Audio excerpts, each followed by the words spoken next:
repairing the damage that the body does to itself throughout life at the molecular and cellular level is actually easier than slowing down the rate at which the body creates that damage in the first place. What would you do if you could live forever, or even another 10, 20, 30 years? Those questions may be worth pondering if we consider aging as a disease that can be cured by medical science. Welcome again to Imagine Human, where we share inspiring visions for the future of humanity. In this episode, we talk with Dr. Aubrey de Grey, the founder of Sense Research Organization, a nonprofit dedicated to curing aging. Dr. de Grey discusses how he and his team have identified 7 mechanisms of accumulated damage within the body that they believe are at the root of most chronic diseases, and ultimately, aging. He shares the logic behind his approach, opposition he overcame from the wider academic community, and the progress of the organization's research thus far.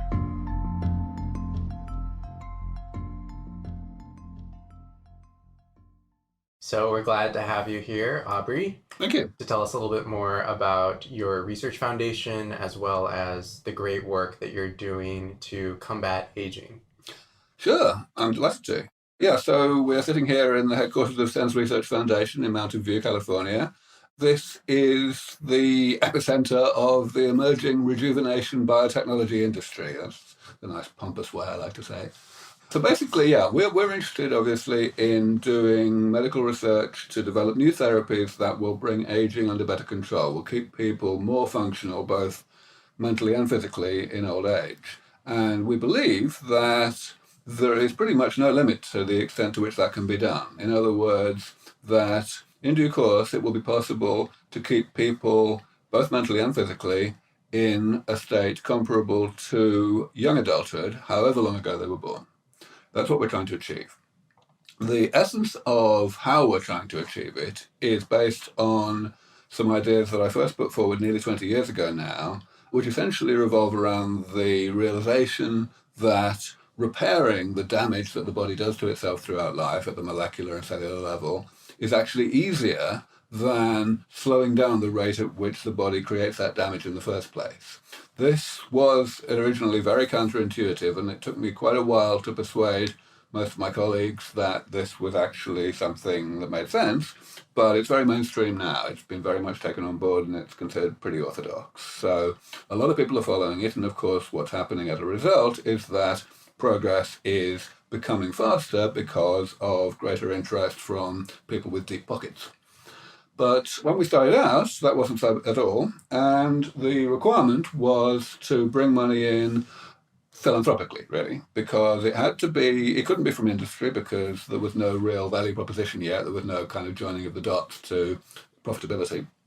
And it also couldn't really be from academia because, as I'm sure both of you are well aware, academia also has its own short-termism problems, which are different from industry but still just as severe.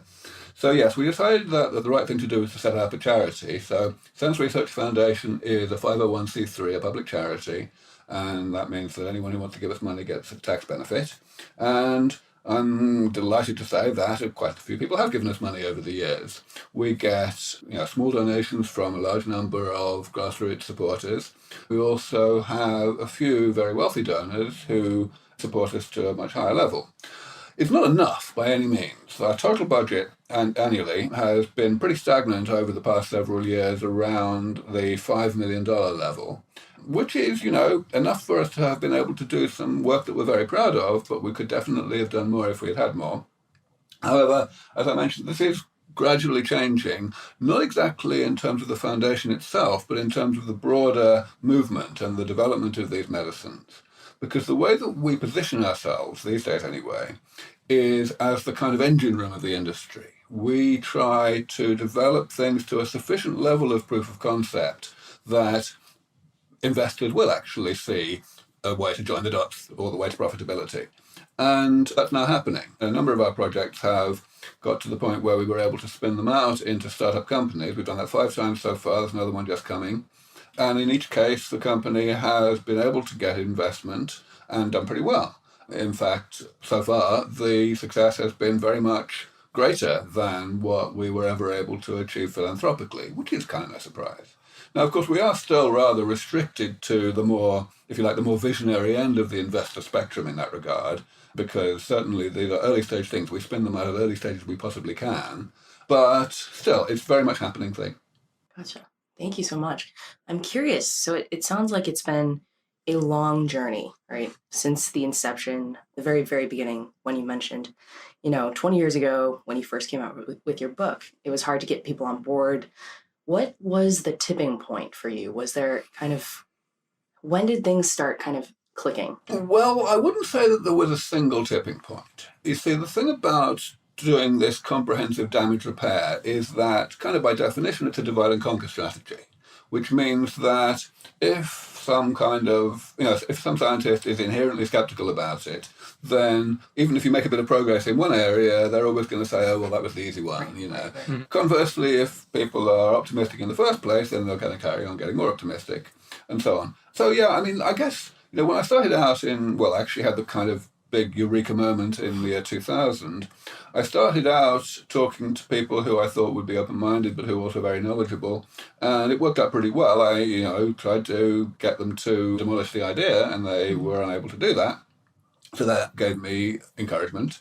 Just incrementally after that, as more progress was made, not just by us, of course, because way back then we had no money at all, and we certainly would not be able to do our own research. Incrementally we made more and more progress, and people became more and more interested, and the whole credibility of the whole idea became greater and greater. So the progress that we were making was initially such an early stage that we couldn't even publish. And that comes back to what I was saying about the short-termism in academia. The reason we were able to work on these really difficult problems was because we could work on them for several years without any publications at all. Because we were not being supported by, peer review. And eventually it did actually start to pay off. We started publishing quite significant breakthroughs. I think the first one that I would really point to was back in 2012. And over the years, we've got more and more of our projects to that point. And that's really the stage when it becomes possible to start talking to investors. Of course, not only investors, also academics. Some of the projects we've been working on are in areas that the academic specialists in the area had just basically given up on because they just thought they were never going to be possible, and we've kind of, unbroken that logjam, which is nice. But yeah, so over the past, I'm going to say no more than 3 years, there's been this explosion of interest from investors, and the result is now there are half a dozen venture funds that are specific for this kind of area. There are lots of people coming in, starting new companies independently of us, but closely aligned with us, in addition to the ones that we're spinning out. So yeah, there's been a succession of tipping points, I would say. In terms of this breakthrough, can you speak a little bit more about that, and specifically which of your 7, categories that you relate to aging does this one fall under? Sure, yeah. So, 2 of us spin out in the area of molecular garbage inside the cells. So waste products that are created as byproducts of normal metabolic processes, and that for whatever reason the cell does not have the capacity, the ability to break down or to excrete. So of course that means that the waste product accumulates, and eventually there is too much, and the cell starts to have impaired function. That turns out to be the main driver of some of the most important aspects of aging, such as atherosclerosis, which is of course the number 1 killer in the Western world, and also macular degeneration, the number 1 cause of blindness in the elderly. So in both cases, we were able to apply successfully the approach that I first put forward back in 1999, just before I came up with the kind of grand scheme of sense, which was to identify other species that are able to break down these waste products. In general, the other species will be bacteria, so of course the purpose of breaking those waste products down is that the selected function is not in order to live long, but rather in order to extract energy or as a carbon source or a nitrogen source or whatever. But that's fine. It doesn't matter why the gene exists. If the gene exists to create an enzyme that has this function, then in principle we could put that gene into human cells, and we would thereby augment the catabolic capacity of the cells, and the toxic thing that eventually causes these problems in old age would no longer accumulate, and therefore we wouldn't get those problems. Now, of course, it's a lot harder than that in reality, not least because the typical location of these waste products in human cells is the lysosome, and bacteria don't even have lysosomes. And there's a whole bunch of tinkering that has to be done in order to make such genes actually work in a human context. But we were successful with that tinkering in both the cases I just mentioned, atherosclerosis and macular degeneration, and both of those projects were duly handed over to startup companies to take forward, and both such companies have been able to attract plenty of investment. So, that's a good example of how we got this going. If we could take a step back, would you be able to kind of give listeners an overview of the 7 strategies? And also, why do you think is super important for us to tackle aging, and why is it important now? Let's focus on the second question first. So why is it important to tackle aging? So the only reason that anyone would even think of asking this question is because they have a misconception in their heads of what aging is in the first place. At the moment, nobody would ask, why is it important to tackle Alzheimer's? It's kind of a given that Alzheimer's is bad for you and that it's something that medicine, in principle, ought to be able to tackle, and therefore we ought to try to tackle it as quickly as possible. The only reason that there's any ambivalence or ambiguity or hesitation about the corresponding question with regard to aging is because people have a completely poorly defined, woolly definition of aging in their heads. They think of aging as some kind of thing that's separate from the so-called diseases of aging, like Alzheimer's or atherosclerosis. And the diseases are things that medicine can actually, in principle, address, even though medicine hasn't done very well yet. Whereas there's this magic nebulous thing called aging itself, which is somehow not like diseases at all, and it's kind of natural and inevitable, and, it's like fixing it with medicine would be like creating perpetual motion, which is complete and absolute nonsense. The only thing that really distinguishes the so-called diseases of aging from aging itself is semantic. It's the fact that we have chosen to give certain aspects of aging disease-like names. Now, you may ask why we've done that and why the, resistance to the actual truth of this matter is so pervasive and so entrenched. And I believe it's purely psychological that we kind of don't want to get our hopes up about aging, about the medical elimination of aging. And therefore, we have to find some way to put it out of our minds and make our peace with it. And the only way we can do that is by making it a smaller problem, by carving off bits and saying, okay, well, we'll decide that these things are bad because we can pretend that they can be cured, which is, very, very problematic. It's problematic at many, many levels. First of all, even in terms of medicine, for these so-called diseases, it makes people try to develop cures for them in analogy with the cures that we might have for infections, which is a completely wrong-headed approach. But anyway, yes, enough of my rant. The things that we're doing, well, as I say, the concept is all about repairing damage. So restoring the structure and composition of the body at the molecular and cellular level to something like how it was at an earlier age, in particular how it was in young adulthood. Now, in order to do that, you don't have to understand all that much about the mechanics, the actual processes of how the damage, how the changes, those structural changes occur in the first place, which is actually a huge advantage, being able to sidestep all of our huge ignorance about the complexity of metabolism. But what you do have to do is characterize what the damage is, to actually describe, what are the molecular and cellular differences between an older person and a younger person that contribute to the older person having less long to live. And it turns out that we seem to be able to do that rather exhaustively.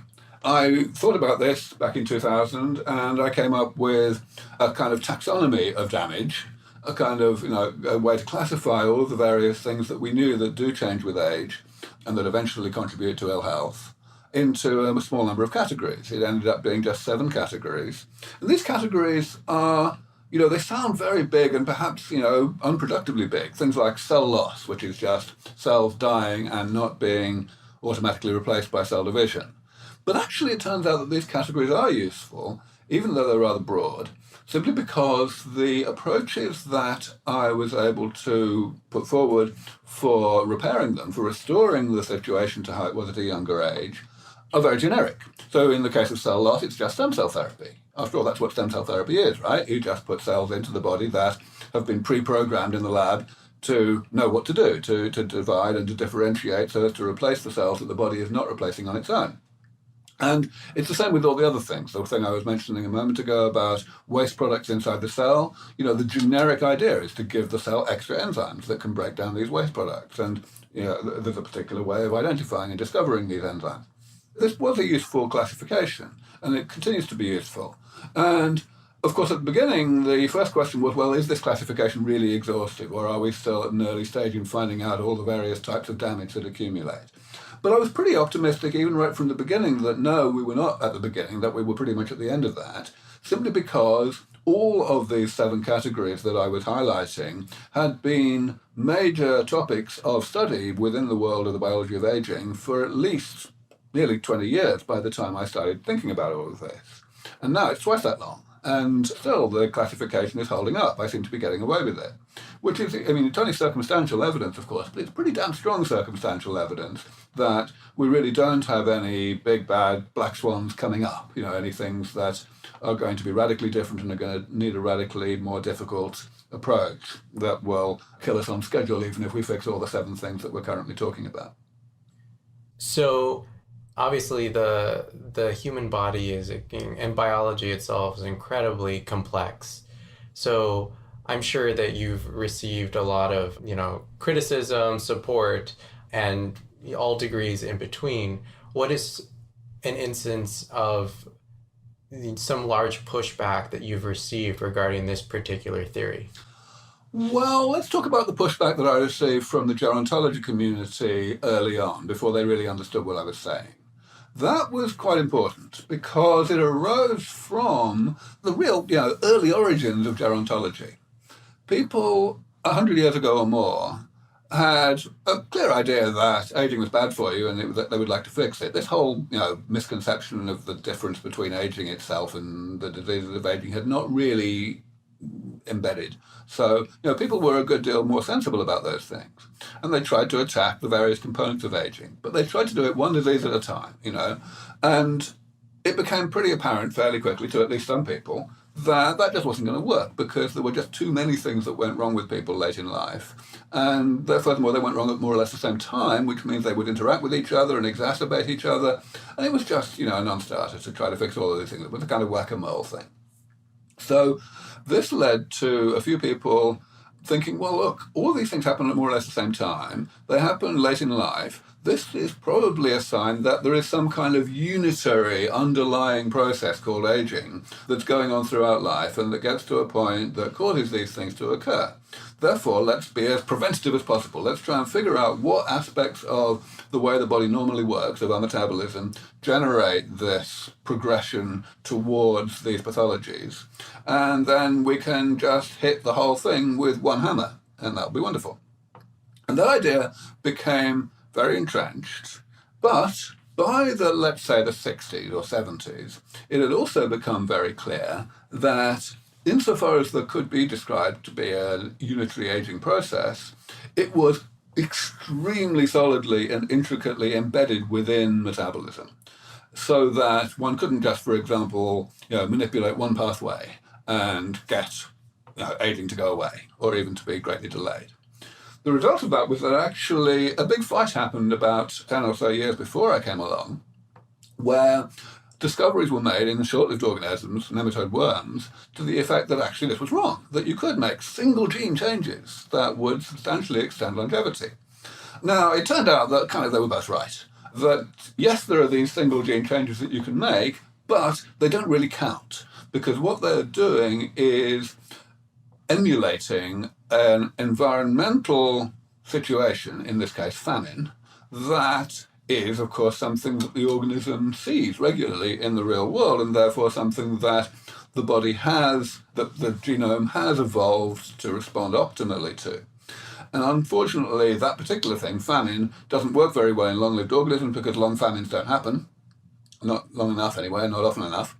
So the result is that this was a kind of false dawn, which is a shame because once people did start to accept that these genes existed, everybody switched over terribly fast to the idea that these were the way to actually go, and it became very difficult to get people out of that mode. And the whole idea of emulating calorie restriction remains unjustifiably prominent and dominant within the field of gerontology even today. But anyway, so what happened was that when I came along and said, well, here's this divide and conquer approach, the attitude from a lot of gerontologists was, oh dear, this person's just going back to the original geriatrics idea that is too whack-a-mole and it's never going to work.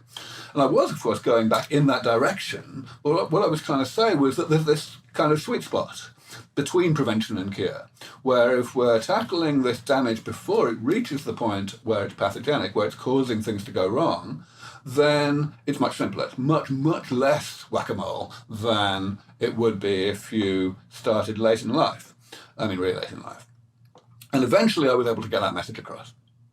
So kind of in summary, you're saying there's no single silver bullet and there's no holy grail. It's rather a series of holy grails and almost an ecosystem of different therapies. That's right. But if you intervene early enough in that process, namely at these various types of lifelong accumulating damage, then it's still an ecosystem, but it's a manageable ecosystem.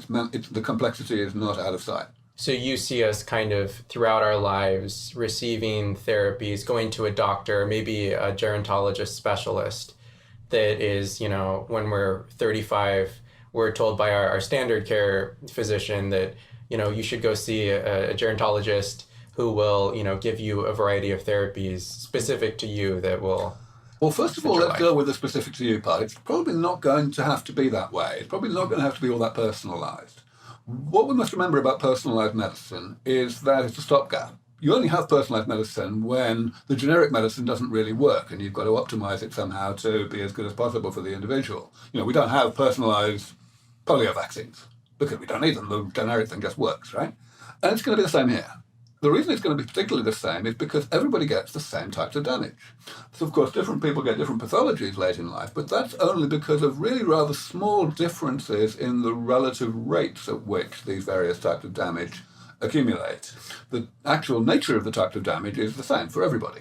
So basically, if we just don't bother with any personalisation and we just give everybody the same therapies, then the worst that's going to happen is that we're giving some people some therapies maybe twice as often as they really need them. And that's probably going to be worth the candle.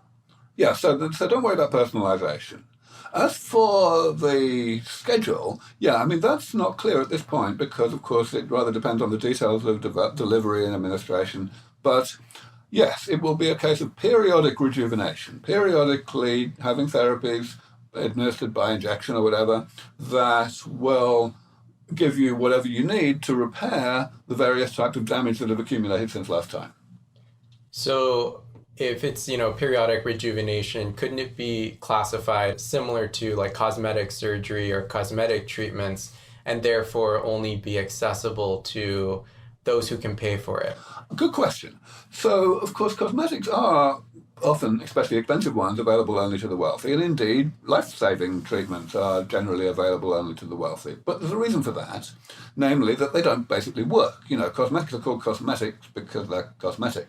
They don't really work. And, of course, life-saving treatments for the elderly also don't work yet. They only very modestly, if you're lucky, will postpone the ill health and keep you alive in a poor state of health. And that's not terribly interesting to most people.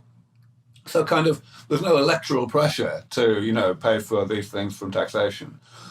Therapies that do work, it won't be like that. Even in a really tax-averse country like the USA, absolutely perfectly clear that it'll be impossible to get elected unless you make sure that these things are available irrespective of ability to pay, to everybody who's old enough to need them. And even if we ignore the electoral side and the humanitarian side, just think about the economics, it's also clear because these therapies, of course, will keep people in a state of health that's compatible with continuing to contribute wealth to society, which means that economically, just from a completely mercenary perspective, they will pay for themselves in no time at all. Which, putting it the other way, means that it would be totally suicidal economically for any country not to make these therapies available. Thank you. Yeah. That's a very thorough answer. Yeah. I'm curious where therapeutics are now and if they might be available in our lifetime, the next lifetime. Where is that point? And I know it might be kind of a range. And also, is there also a point where therapeutics might not even be effective for people to take? So, of course, you're quite right that any prediction of timeframes is rather speculative because this is pioneering technology. It's true for any pioneering technology. So, yes, I can only give a range, but what I certainly can say is that we're getting closer. When I first started giving estimates of how long this would take, I said that probably it's going to be about 25 years. And when I say probably, I mean I think we've got a 50-50 chance of getting there in 25 years. And I was always very careful to point out that there was at least a 10% chance that it could be 100 years, just if we come across new problems that we don't know about yet, and it turns out to be harder. But I said, that doesn't matter, because a 50% chance is quite enough to be worth fighting for. These days, I say 20 years.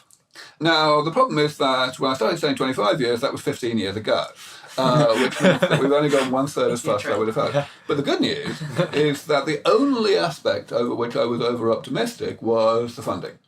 The fact that I thought we were going to be able to get money in the door a lot more effectively early on than what's actually happened. And if we had done, I'm quite sure we could indeed have gone 3 times faster. None of the scientific progress that's been made or scientific discoveries that have been made have been bad news. There has been no discovery of some new type of damage that we need to address. There's been no discovery of some new reason why the way we want to address one of the existing 7 is not going to work and we have to come up with something new. Nothing bad has happened. All the surprises have been good surprises, like the development of CRISPR or the development of induced pluripotent stem cells or whatever. So that's fantastic. And therefore, 20 years. But it could be faster. Some things do go faster than the experts expect. And so, the main thing is that we've just got to try as hard as we can, because every day that we bring forward the defeat of aging is going to be 100,000 lives saved. It doesn't matter which day it is, really. I don't think we'll ever get to a point, where something is untreatable. In fact, I think that it's quite likely that the rate at which we will continue to perfect these therapies will be sufficient that we will essentially stay one step ahead of the problem, even for people who are, already in middle age or older when the first therapies come along. Because these therapies, when they rejuvenate you, they will effectively buy you time, not just the time before you get back to being biologically as old as you were when you had the therapies.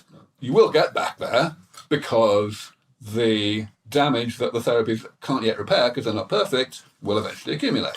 But by that time, the therapies will have improved, so some of that damage will be repairable, and so on. And I believe that we are pretty much 100% certain to maintain that rate of progress, to improve the therapies faster than time is passing, starting from the first generation therapies that I think we're going to have in 20 years. So this is kind of a personal question, but if you could live another 100 years, what do you think that you'll be doing then? Do you think that you'll still be advancing all of these therapies, nanorobots in the future that are editing our cells in real time? I don't know. There's also a really good podcast with you and Joe Rogan. And you do mention, if I do get a chance to have the next 10,000 years to live, there's a backlog of stuff that I would do. Yeah. So sure. And the wisdom that you will accumulate, and the wisdom that we'll all accumulate, Well, so a couple of things to say about all of this. First of all, yes, I've already got 1,000 years of backlog, I'm quite sure of that. But the backlog is recreational backlog, the books I haven't read and the movies I haven't seen and so on.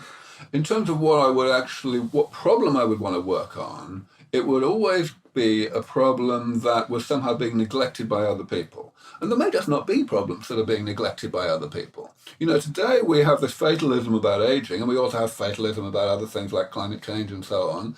But I think, actually this is what I said in my TED talk back in 2006, because it was the right kind of audience to say this kind of thing too, that, fixing one of these problems will empower humanity. It will get people to aim high and to realize that all the other problems, even the really hard ones like world peace, are actually, within reach.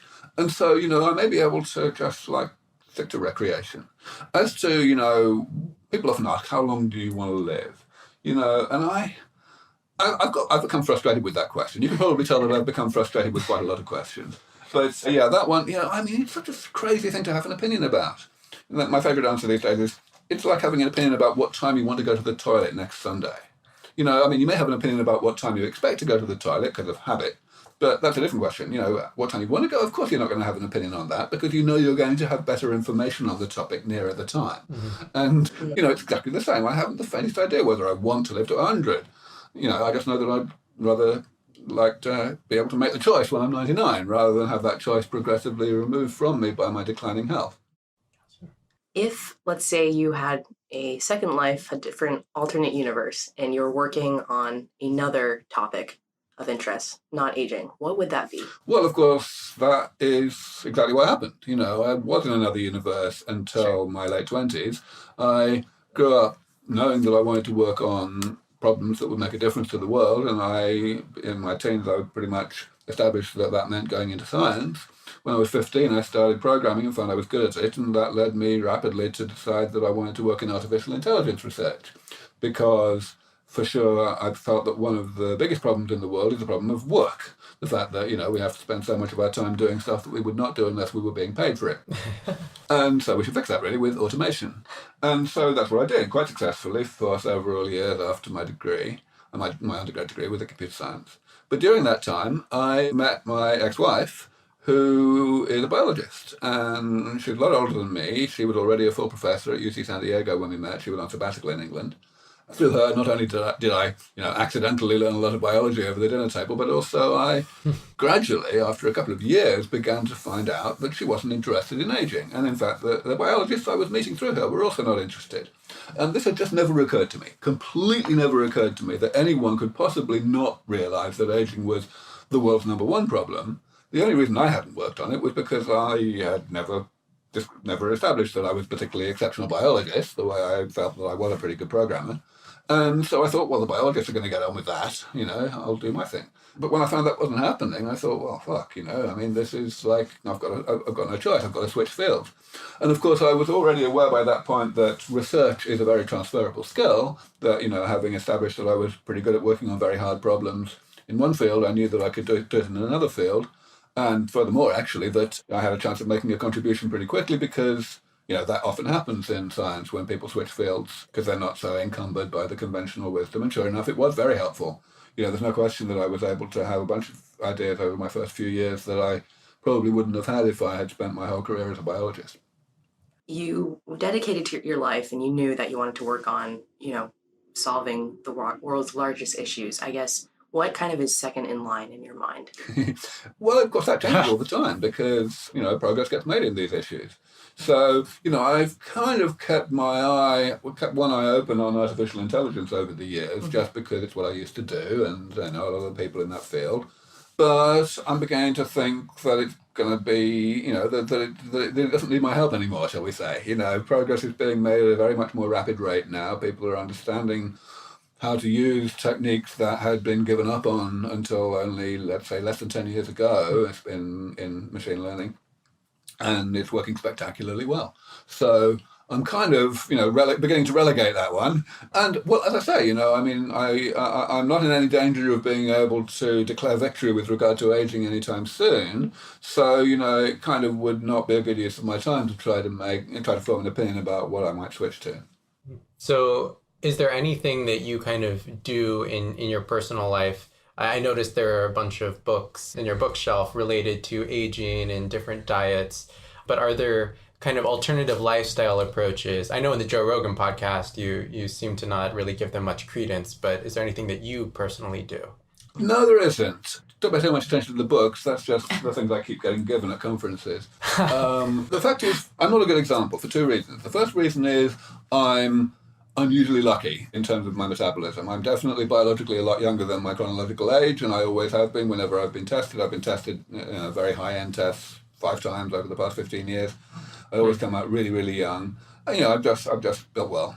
So I can get away with, I can eat and drink exactly what I like and nothing happens. I don't even need to exercise to speak of, which is great. But of course it does mean that the kind of recommendations that an average person ought to abide by apply less to me, and therefore I shouldn't really be viewed as an example.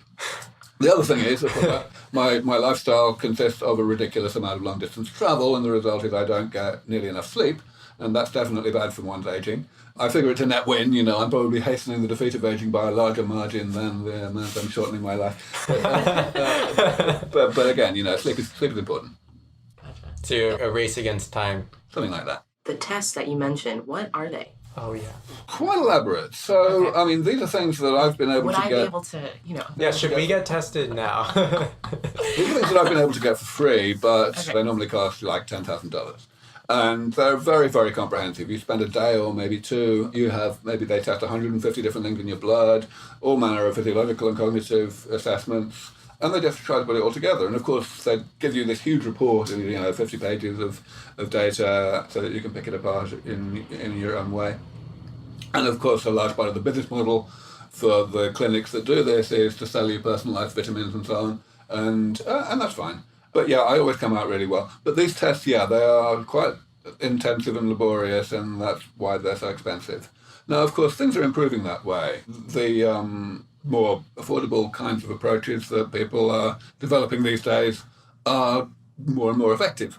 And so it will become easier and easier to get a more and more comprehensive idea of how you're doing. But yes, I certainly think that these people in their 30s ought to do their best to get some kind of baseline of where they stand in order to know how careful they have to be about what kind of things. Great. Thank you. We will definitely do that. Yeah. Cool. So what is next for Sense, and what are kind of your goals in terms of fundraising and milestones that you're hoping to achieve? Well, so I don't see our situation changing very much over the next few years in terms of the prioritizations that we have. So this situation we're in now, where we act as the kind of engine room of the industry, we spin out projects into startup companies, that only began maybe 3 years ago. Before that, we were just purely philanthropic. But now that transition has occurred, it's got real momentum. We will just carry on, I think, doing that same thing. It will remain the case for sure that we need the non-profit to keep going as well, because there are projects that haven't got far enough along that pipeline scientifically to be spinnable out. And I think, equally, it's still going to carry on being important for the foreseeable future for me to be doing a very large amount of media and, lectures and so on, just to improve people's understanding of all of this and to make sure that people understand that the defeat of aging is not only feasible but foreseeable, and actually that it's coming really rather fast.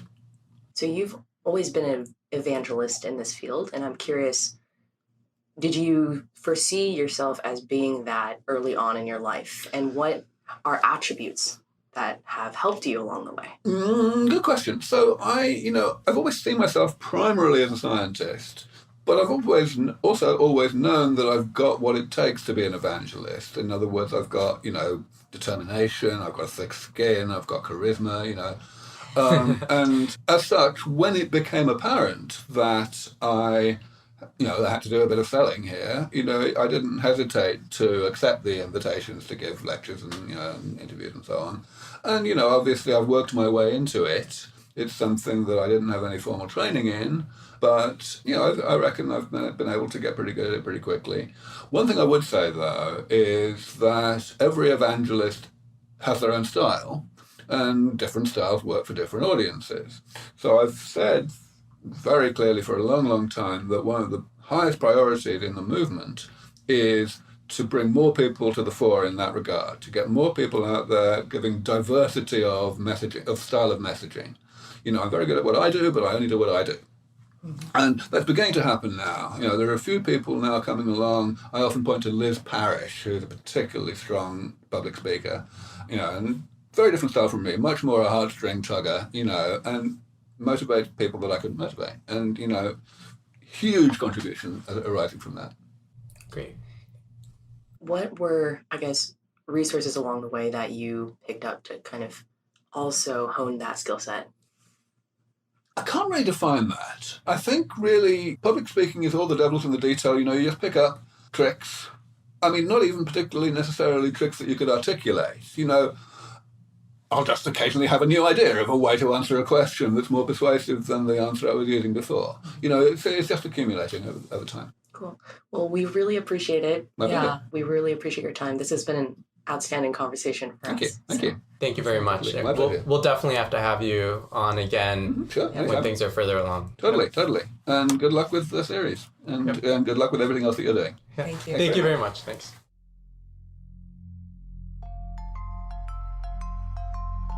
Thank you for joining us on this episode of Imagine Human. Please share the episode with any friends or family that may be interested in the topic area. And don't forget to subscribe if you haven't already. We are grateful to our listeners who have provided feedback on previous episodes. We plan on delivering more regular content this year, so look out for our episodes in your favorite podcast app. For additional feedback, or if you would like to get connected with any of our guests, please reach out to the Imagine Human team at team@imaginehuman.com. Thank you very much.